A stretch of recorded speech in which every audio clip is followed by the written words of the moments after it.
Hiya crafters, Amy here with Amy's Wares, and today I'm going to make a batch of colorful stenciled cards. Now these are two new stencils from A Colorful Life Designs for July, but do stick around to the end. I'm actually going to show you a bonus card as well. So here's a photo of the first two cards that we're going to make using these stencils and these bright colors. I'm going to show you how I made it, but like I said, stick around at the end and I'll show you another fun stencil and card. So I'm just using my makeshift workstation here and the Shabby Scales stencil. This is part of many stencils from A Colorful Life Designs. I have a rainbow of colors here from 𝘄𝐵𝗓𝗄. I'm not going to try and list off all the names. If I remember, I'll try and link them below. If I forget, let me know. But I'm going to grab the coordinating family blending brushes here. These are the little small Altenew ones. And then I'm going to do some very colorful and bright ink blending on this card. And then I'm going to show you another fun way to kind of make it look 3D. So I'm starting with the yellow because oftentimes yellow gets taken over by the colors next to it. So I'm giving it a nice wide band diagonally down this card front. I can't remember if I'm working directly on a card base or a card front. You'll find out in a moment, but do stick around. I'm going to show you how I did this. I'm going to create the fun orange color by overlapping the red with the yellow. So if you don't have all the colors of the rainbow, just use some color theory here and you can create all the colors of the rainbow with just some simple few options. Now instead of a traditional green, I'm using the 𝗁𝐴quatini.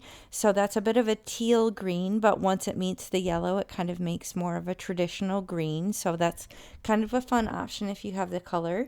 Then I have Something Borrowed. Oh, I might as well just tell you all the colors. The yellow I think was Tiara, and the red was, I believe, Tutti Frutti. And then the purple that I love and tend to gravitate towards the most is my favorite, and it's called Flirty Fuchsia. So this is kind of a traditional bright in-your-face rainbow. These are all part of the party collection at 𝘄𝐵𝗓𝗄.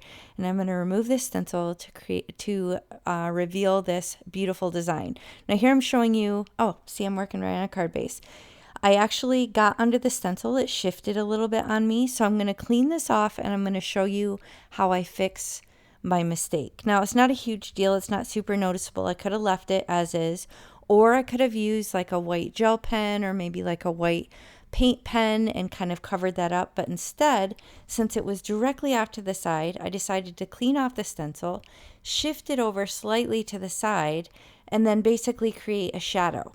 So now a way I could have done this if I wanted it to not kind of mute up the colors for the majority is I could have maybe done a layer in white pigment, like maybe I could have done it on craft cardstock or colored cardstock, and I could have done the first layer in white pigment and then colored on top of it, and then it would give it kind of a white drop shadow and really pop it off. In this case, you can see because I'm coming over with a gray, it is kind of toning down the color quite a bit, but then that area to the left that the stencil is now slightly covering will be that true bright color. So you can see when I lift it up. So it gives it a shadow. It kind of tones down the color a little bit and it makes it look 3D.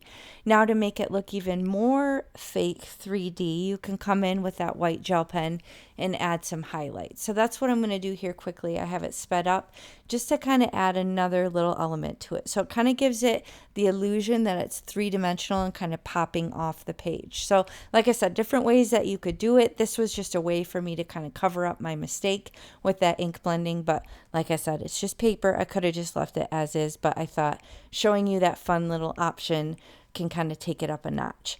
Now this is the new Eddie stencil, another new stencil from the July release, and I'm coming in with just a couple colors on this one. I'm not doing the full rainbow. So I'm starting with the 𝗁𝗁𝗄, and then I'm going to come in with trying to think what the Something Borrowed probably, and then I think I also used the Flirty Fuchsia. So this is kind of cooler tones with the only kind of warmness of the Flirty Fuchsia. So I'm just kind of popping all around on the composition, kind of working in segments of 3. So if you're using a lot of colors, remember 3 as that design number. So start with each color in 3 spaces, kind of like in a triangle, and then just kind of fill it in and add more as you go from there. So this one, again, I'm going to do the same thing. I'm going to add that white gel pen just for some fun highlights, because it kind of looks like I don't know, liquid droplets or swirls in water and things like that. So I felt like adding these highlights with the white gel pen definitely took it up a notch. Now this is a new to me die set. This is one of the Christina Werner Concord and Ninth collabs, which I'm obsessed with. I love Concord and Ninth. I love Christina Werner. And pairing these two together is just top notch. So I cut them all out in white, both the shadow layer and the word layer. And then I'm going to color the shadow layers going ink to paper with my ink pads. So I'm going to start here. I'm making this rainbow, just kind of bringing in a little bit of the purple on the top.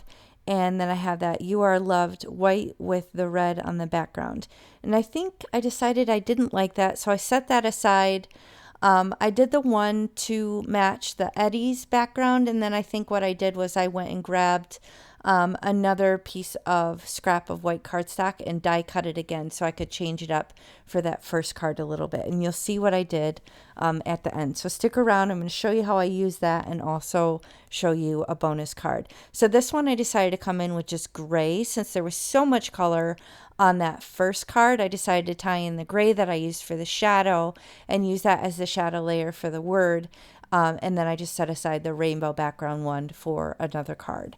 So these are thin foam strips. I get these from Amazon. They are actually these might be, oh, these are really high ones. These are actually from Scrapbook, I think. These are actually thicker ones. These might be 3mm thick. So these will be a lot of dimension off the front of the card. So there's no extra layers on the card itself. It's just working directly on the card base. But then I do have the sentiments really popped up with that thin foam strip because that is a little bit thicker than what I usually use. So I did the same thing for the You Are Loved. I popped that up.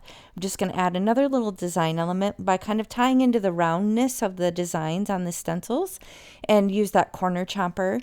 Now I'm going to pick what bling I want to use. This is also from a Colorful Life design. So anything you get from the shop, use coupon AmyFan10 at checkout and you'll save on your complete order. I went with the luminous white for that first one, and then I missed what one I used for the second card, but I put that down in an odd smattering across the front of the card.